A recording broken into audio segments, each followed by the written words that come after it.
At the end, there will be time for Q&A after Dr. Watterson has concluded her presentation.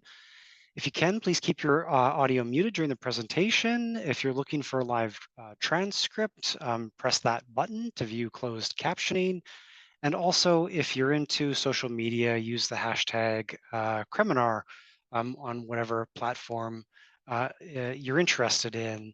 It's also important to note that this event is being recorded, may be posted on the web or on social media for later viewing by people who couldn't make it today.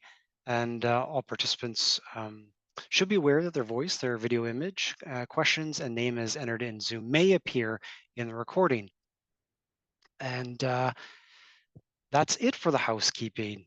And thank you for bearing with me as we get through that. The thing that I would like to do now is well, start introducing our speaker. And today, I think we're really lucky to have Dr. Taylor Watterson with us to present a paper called A Look Behind the Counter, Examining Community Pharmacist Occupational Fatigue. And Dr. Taylor Watterson is currently and amazingly an assistant professor at the University of Illinois Chicago College of Pharmacy in the Department of Pharmacy Systems, Outcomes, and Policy. I don't say this amazingly because it's strange or weird that she's got the job, but it's just that she's formerly from UW-Madison here, and I think that it's just great that after she completed her T32 primary care postdoctoral fellowship in the School of Medicine and Public Health here after completing her PhD in the HSRP division, she's moved on, and that's fantastic. She's a licensed pharmacist and health services researcher who is aiming to improve patient safety through systems-based collaboration.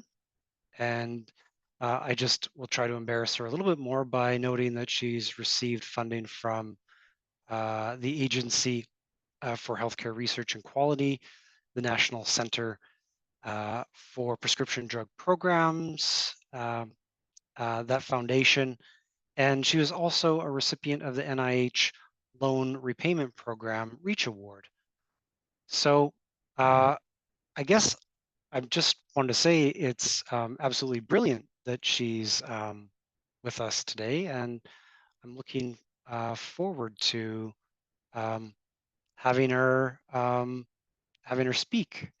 And I guess what I'll do is, if I can, stop sharing my slides, and if that's possible, I just need to find the button.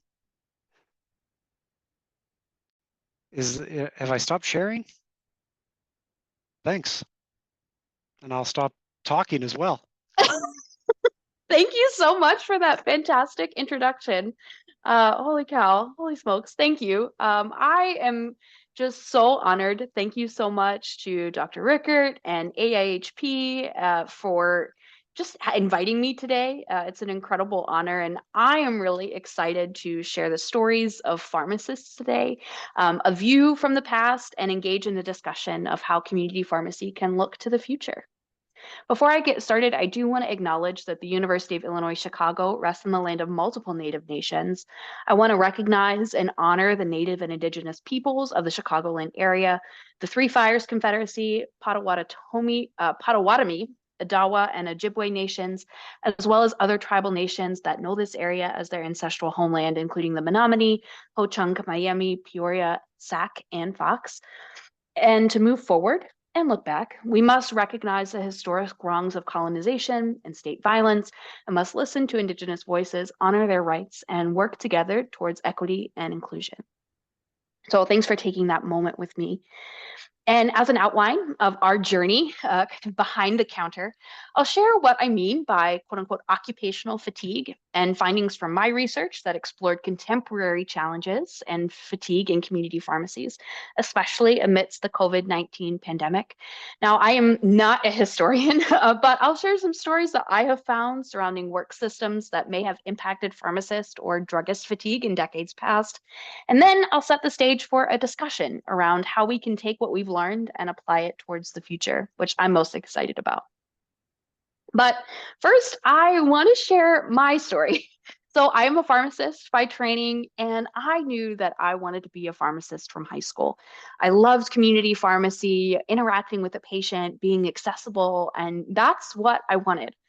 But as I got into pharmacy school, I started working as a student intern at a local chain and was able to float around to the different pharmacies in our area in Western Pennsylvania. And I was a perky student, and I would always ask the pharmacist for advice and say, what advice do you have for me as a student pharmacist? And one pharmacist told me not to flush the keys to the pharmacy down the toilet, which is always good advice.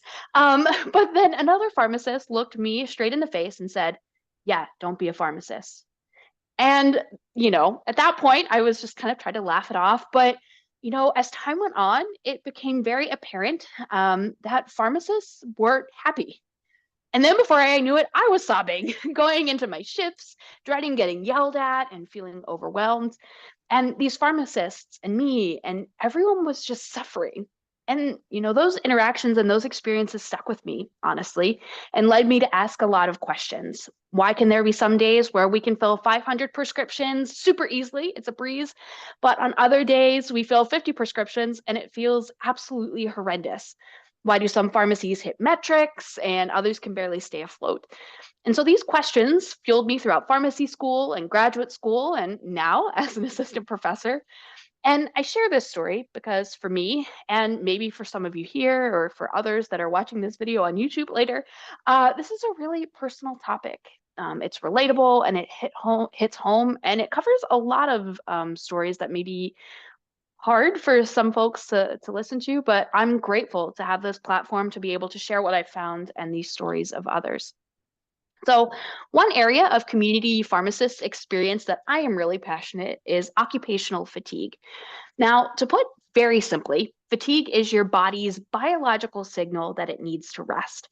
So, throughout this presentation, I might shorten occupational fatigue to just fatigue, but I mean the same thing, which is this need for recuperative rest that occurs during, after, or is in any way related to the work that we do.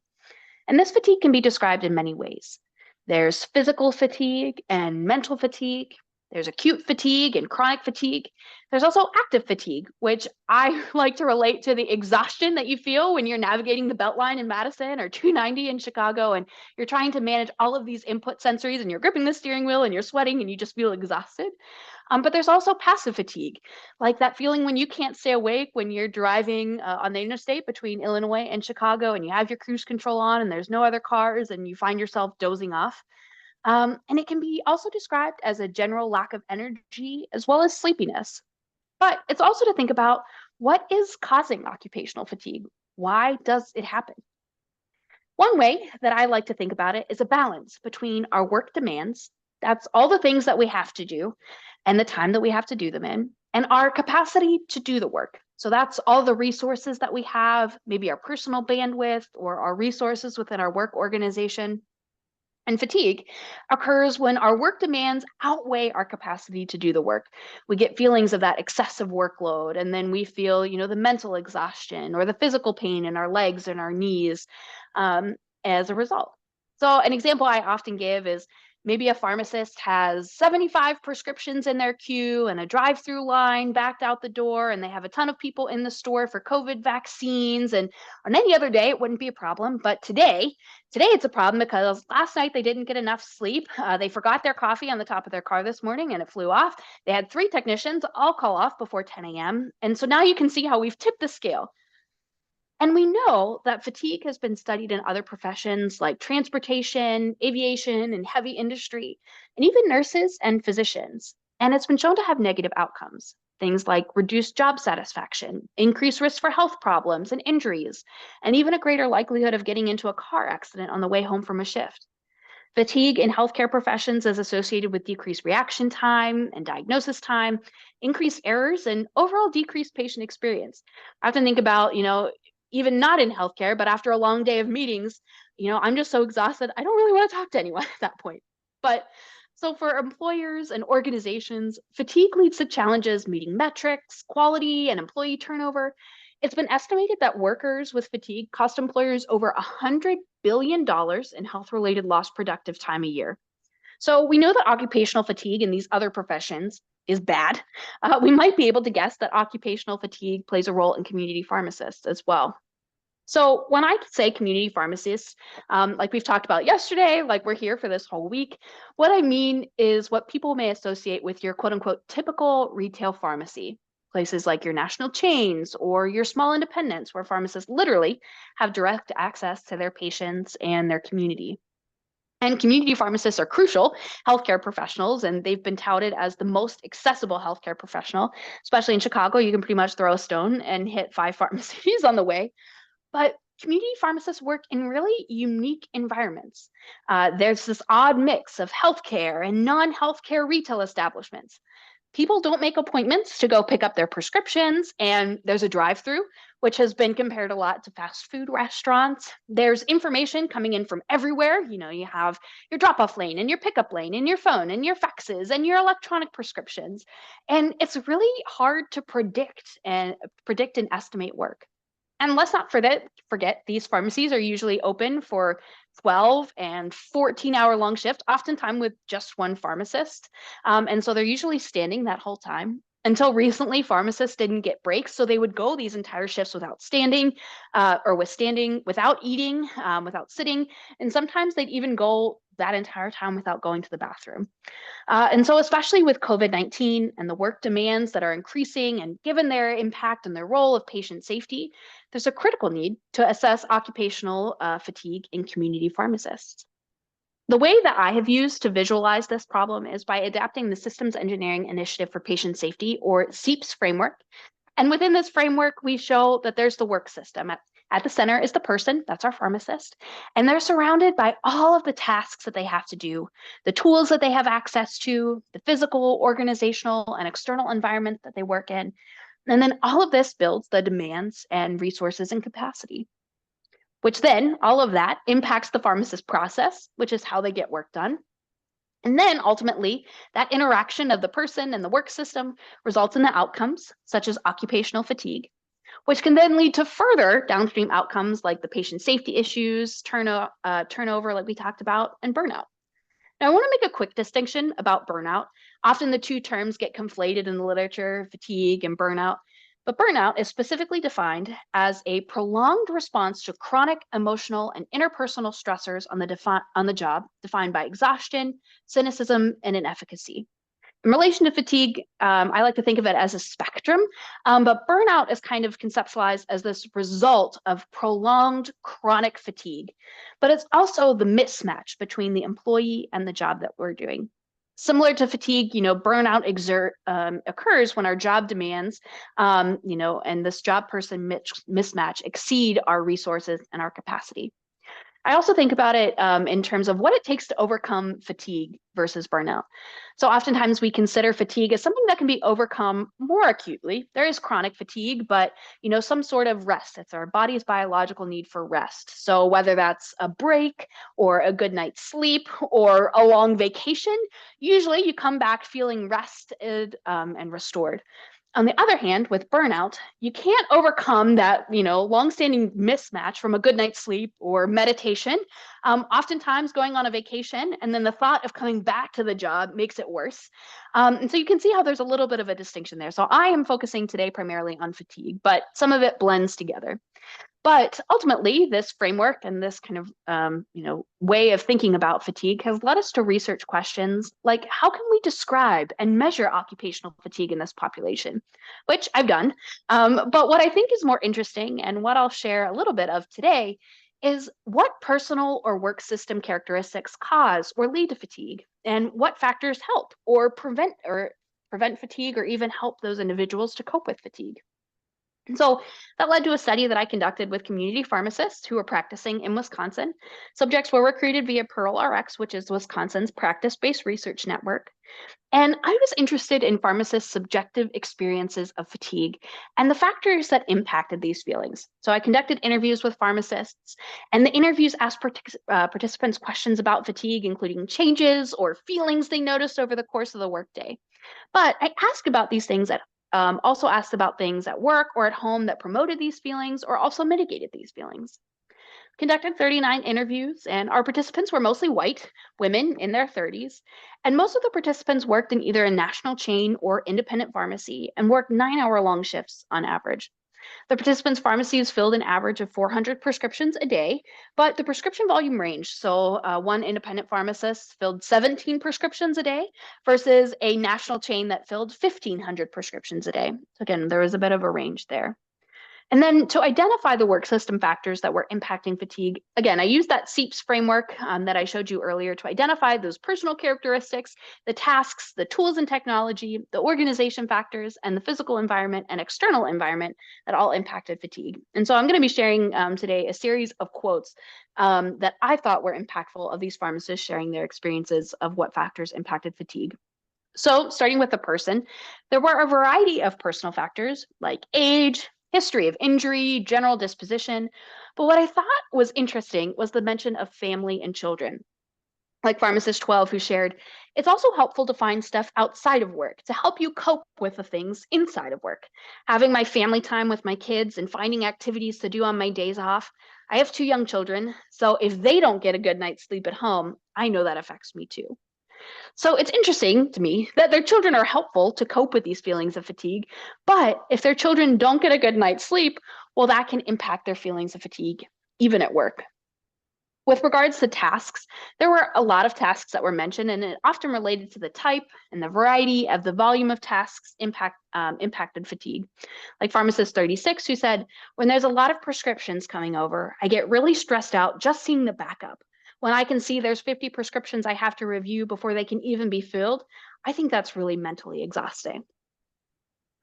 Pharmacist 10, who described some of the chaos when they said, it's one of the only career paths where eavesdropping is a skill that you could put on a resume because I have to have my ear everywhere. So that when so-and-so patient comes and picks up, I know that we added a couple of extra pills of metoprolol to her bottle because for some reason she was off of her autofill date. So we added a little bit of a buffer and I have to know that. And then I also have to realize when she's in the drive-through, even though I'm working on something else for an in-store waiter. So again, shedding light on some of the chaos and a lot of the task switching and interruptions that might occur.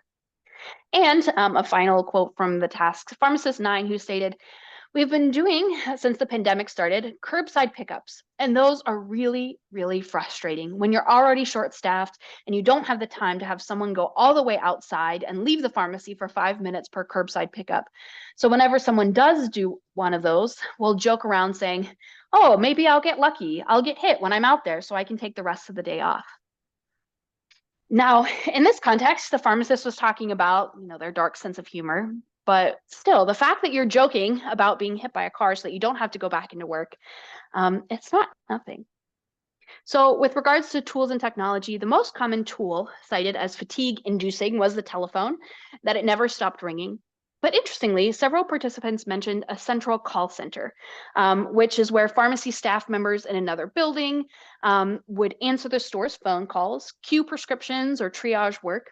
But pharmacist 5 shares, with multitasking and not enough people doing the process, we've also added a call center. And that sounds great, but it's not. So the call center doesn't know that we're behind on our promise times. So they promise a time that's not ever going to happen. So that communication with the patient is off. They come in thinking it's ready. They were told by somebody, quote unquote, here, it would be ready, but it's not.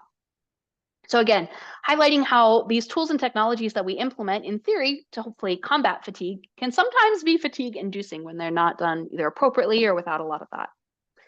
With regards to organization, that includes organizational and leadership support, which were often cited as helpful to cope with fatigue. But long shift hours or many shifts in a row and lack of staff support were often related to causing fatigue. Here's pharmacist 7 who said, in my schedule, I do 7 days in a row. And by that 7th day, I just really don't want to talk to anybody anymore. And I feel bad because it's not the patient's fault. Also, there was the topic of breaks. So many pharmacists had implemented mandatory breaks, and in some cases, they would stagger breaks so the pharmacy would always remain open. But in others, the pharmacy would shut down for 30 minutes and close to the public. Pharmacist 1 states in their quote, so oftentimes, lunch is the best chance for me to listen to all the voicemails from the doctors that morning because it's quiet and I can hear them. But then I'm eating less. So sometimes I'll take a 15 or a 20-minute lunch and then listen to all the voicemails and write all the verbals down. So yes, I get a lunch, but I don't always use it fully. So they're emphasizing this value of unprotected work time without distractions or interruptions or noise. But that's not the same thing as a restful or recuperative break and being able to dissociate from the work that you're doing. Again, these pharmacists also said they came in early, like pharmacist 10 again, who said, so my shift technically starts at 8:30. We open at 9, but I'm usually here around 8, just so I can caffeinate and figure out options. If I haven't closed the night before, kind of figure out the state of the pharmacy is in and how much we need to get done before we open. It was no surprise to me, a pharmacist, that the number one factor in the physical environment related to fatigue was the need to stand for the entire shift. Pharmacist 11 shares their experience that stools are highly frowned upon. Like everyone throws a fit if there's ever a pharmacist that pulls them out. Everyone's like, what? You'd better actually be injured if you're using that because it just gets in the way and slows things down.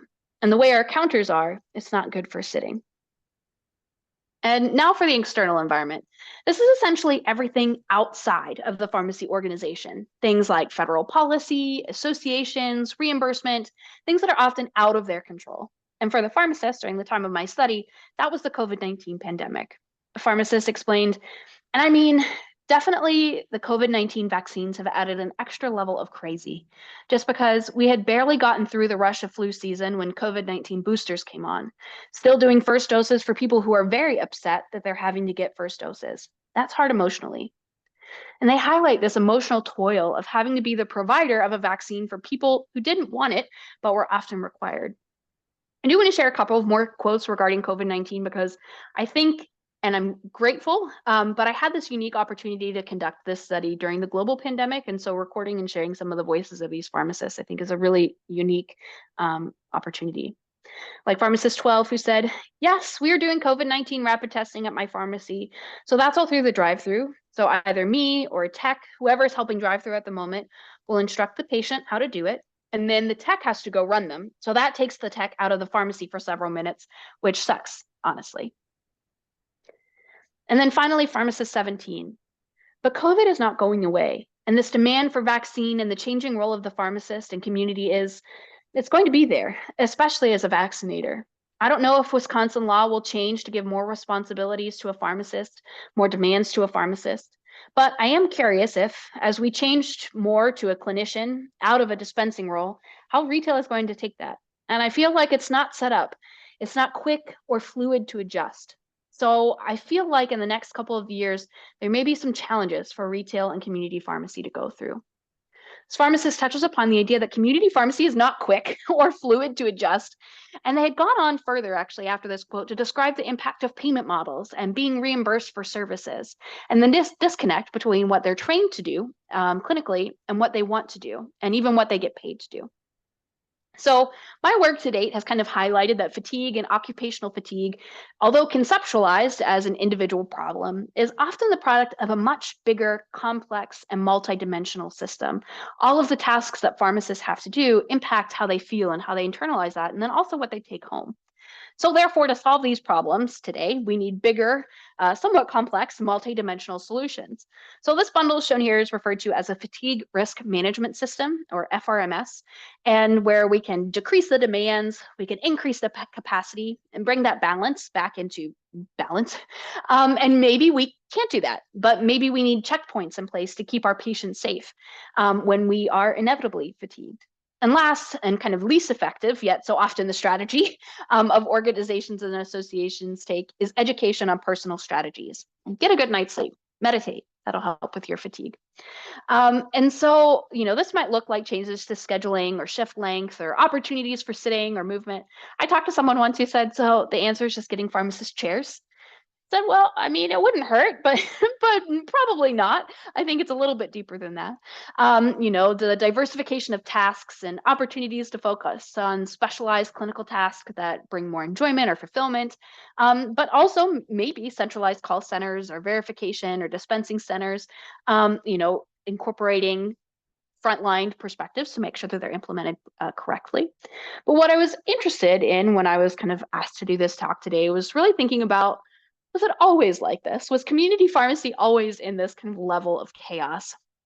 And so again, I'm not a historian, I'm a pharmacist, but I was curious to explore mentions of fatigue or mainly these work system characteristics that might impact fatigue. So I'm incredibly grateful for compilations like Drugstore Memories, compiled by folks here today, and the Library of Congress, where I found all of these stories of pharmacists. There we go. I think I'm unmuted now. And drugstore apprentices and clerks. And what I wanted to know are, what were work systems like in pharmacies of the past? And were these pharmacists experiencing fatigue? Now, I know they weren't taking surveys or probably even using terms like fatigue, but knowing what we know now, that there are many complex work system factors in play, we might be able to garner some insight into what their experiences were like. So going back, again, going through the same kind of template and using SEEPs as a model, going back to personal characteristics that might impact fatigue. Joseph L. Limburger in 1907 shared that at my age, less than 14 year, the transaction involved submission to being bound by indenture for a term of 6 years and 17 days. I was put through a rather unpromising examination of a somewhat physical character. I overheard the remark made to my father, "He's a little fellow. I wanted a taller boy." And my father's reply, "Doctor, the most valuable goods come in small packages." So, I again am a pharmacist applying the lens of today to some of these quotes and artifacts from the past. But, at the age of 14, I don't entirely know if I would be more or less fatigued after a day of work. But it does highlight the personal stature of the folks that were working in these drugstores. Again, this was in between the 1850s and early 1900s. And they were indentured and bound to work, often in exchange for room and board, sometimes a stipend, and maybe even tuition to a college of pharmacy when they were created.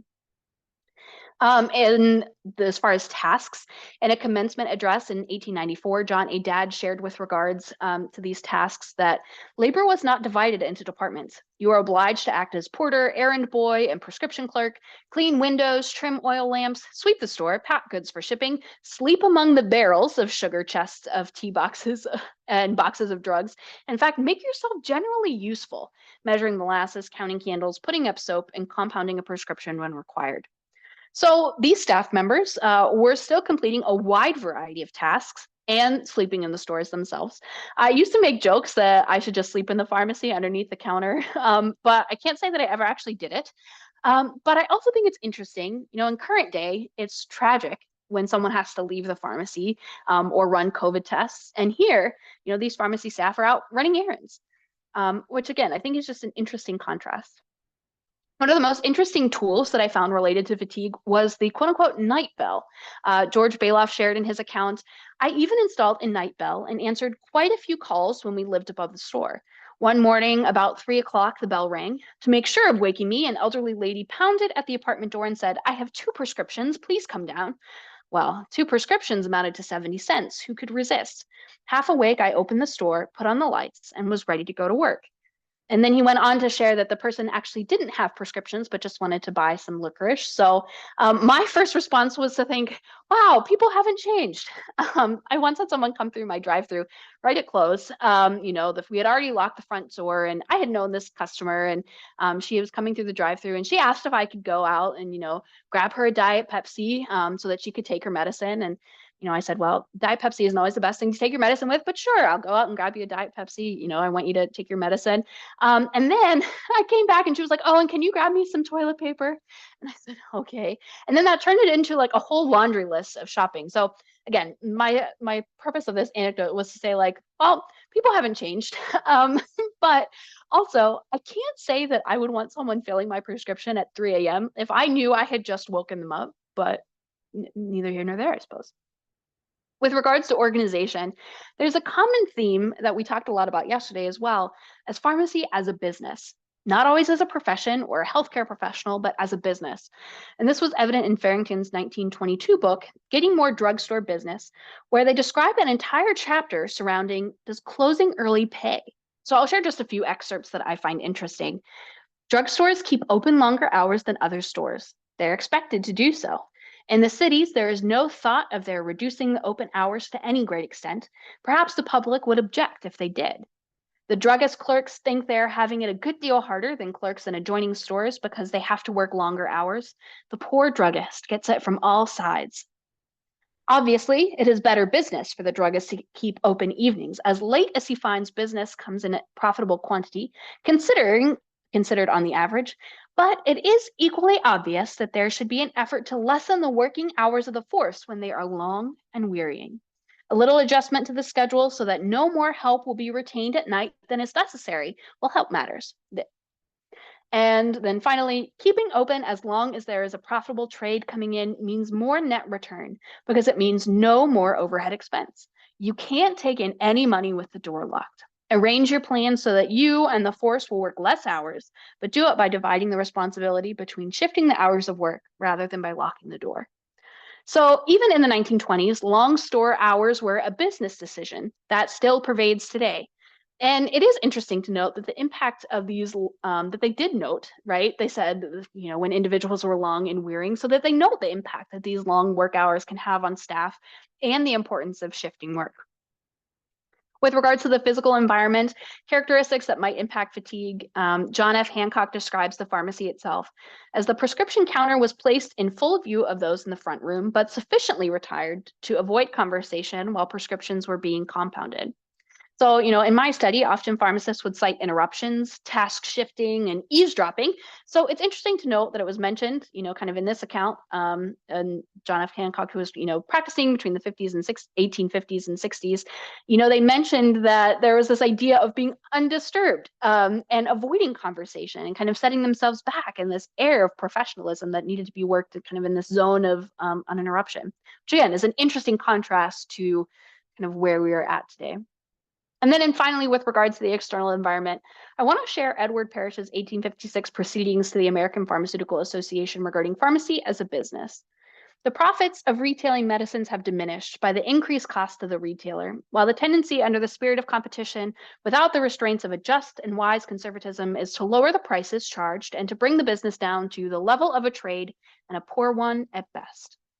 If we would see our profession rising in social standing and influence, we must cease to compete in prices, join in holding up the standard of remuneration to a just and reasonable point, and by a liberal and fraternal policy towards each other and a dignified bearing toward the public, show that our profession merits a higher consideration than pertains to a mere trader, and that the pharmaceutist deserves to be remunerated for his knowledge and skill, as well as for the wares that he offers for sale. And so what I find most interesting is that Parrish calls out the identity of a pharmacy as in question. Is it a trade? Is it a profession? And how can we be reimbursed for our knowledge and our skill set? And oftentimes, it's the people most hindering our progress, sometimes pharmacy itself. So this was from 1856, but we're experiencing a lot of the same problems today in terms of identity and provider status and identifying ourselves as members of the healthcare team. Or like yesterday, we talked about scope creep in contention with the American Medical Association. And again, how much of our quote unquote problem is linked to payment and economic pricing models, which leads us to push for more sales and more roles and more tasks, which causes more fatigue. So what can we learn as we look towards the future? Namely, that pharmacy fatigue is, likely has existed for a long time. It's just worn different hats and kind of had different shapes. We can also look at the complex pharmacy work systems over time and how that shifted. As I mentioned, a lot of problems that underlie this fatigue, there's a lot of problems from our identity and our payment and kind of this external force are all still in existence today. When your payment is tied to the number of prescriptions that you fill, the number of dollars that you bring in, of course you're going to be open long hours. Now, oftentimes when I chat about fatigue, I often get the question of pharmacy ownership. Does that play a role in an individual's willingness to have a bell that wakes them up at 3 a.m. to earn 70 cents? And to that I say, maybe. You know, a pharmacist once told me that they owned their pharmacy, but also the building that it was in. So when it inevitably snowed in Wisconsin, they were the ones that were called when they had to be outside shoveling and salting the sidewalks or if a pipe burst. But I've also had colleagues and even study participants, like I shared, who were not owners or, were maybe pharmacy managers, maybe not, but they cared very deeply about their stores and were willing to go in hours before the pharmacy opened just to catch up. And so this idea of ownership and kind of how pervasive, how it impacts and how it has changed over time and the impact that that's had on fatigue will need to be explored further. So what can we do? Well, a lot of my research, like I said, promotes organizational changes that make those internal system, that address those internal system issues, like fatigue risk management systems, like I mentioned earlier. But kind of like we talked about yesterday and what we'll hear about throughout the week, there are so many problems that exist or that are contained outside of the pharmacy. When our metrics are tied to our payment, which are tied to the number of tasks that we have to do because we don't have provider status and we can't bill for more clinical services that would bring in more money and might be more fulfilling, it might be less fatiguing because we're talking to patients, which we love to do and we were trained to do. Of course, we have an identity problem, right? And on top of all of this, our pharmacists are fatigued and trying around just to running around just to keep the lights on top of, right, being asked to provide care and being a healthcare professional. And on top of all of that, how do we encourage folks to join the profession? How do we ask them to be pharmacists and technicians when it's on fire, figuratively, sometimes literally? We did have, I did have one of my pharmacies catch on fire once. That was from an individual going through the drive-through who had a cigarette, threw it into one of the dry bushes outside of our building, and it caught fire. But that's neither here nor there. So that will take some work, right? Addressing this identity problem and addressing these fires will take more work, especially on the part of not just the pharmacists, but thinking broader, like associations like APHA or AACP. And one of the other avenues is garnering patient and customer support. I often tell my students that big organizations and big corporations likely won't be interested in fixing some of these problems, no matter how many strikes, until it affects sales. And it won't affect sales until you make the people care. I often recall the case of Libby Zion, which for folks that don't know, Libby Zion died in 1984 at the age of 18. And the case was really tragic. Libby passed away because of a drug interaction, but ultimately it was revealed that the providers and the physicians that were taking care of her were on duty for almost 24 hours at the time that she was admitted to the hospital. And they were responsible for covering 40 other patients. Libby's father, Sidney Zion, was a former lawyer and a journalist, and he wrote in the New York Times op-ed piece that, quote unquote, you don't need kindergarten to know that a resident working a 36-hour shift is in no condition to make any kind of judgment call. Forget about life and death. So this was an affluent father who used his resources, to kind of share this story widely. And the story of Libby Zion was featured in the Washington Post and the New York Times and Newsweek and Vanity Fair and 60 Minutes. And I think it was even the basis for a Law and Order episode. But it led to the Libby Zion Law, which was a set of New York State Department of Health kind of codes that placed limits on how long physicians could work. That was then later adopted in 2003 by the Accreditation Council for Graduate Medical Education. Again, that put duty hour limits on how long a physician could practice, but also how many patients they could see and, how supervision worked. And so, I don't know, right? And now with pharmacy, we're getting articles like this. So this was from the New York Times, but they've been all over the news. So this one is how chaos at chain pharmacies is putting patients at risk. Or this one, how pharmacy work stopped being so great. You also have celebrities like Mark Cuban, who is fighting against PBMs. So it's an uphill push, but there's movement. And I'm hopeful. And I remember who I do this research for, and that pharmacist who told me to not be a pharmacist, right? Doing this research and telling these stories to build community, to tell them that they're not alone, but also to make it better, because it's only when we share these stories that we can amplify their voices and bring about change. So, briefly, before we start our discussion with plenty of time, I want to acknowledge the funders of this project, the Sondarega Research Center, AHRQ, the Midwest Center for Occupational Health and Safety, which is funded by NIOSH, and then PearlRx, who helped with recruitment, who is sponsored by CPSA, an award from NIH, as well as the Pharmacy Society of Wisconsin. I also want to thank and acknowledge the researchers from the SAMS and the Scripps Lab who helped with the research and also in disseminating these findings today.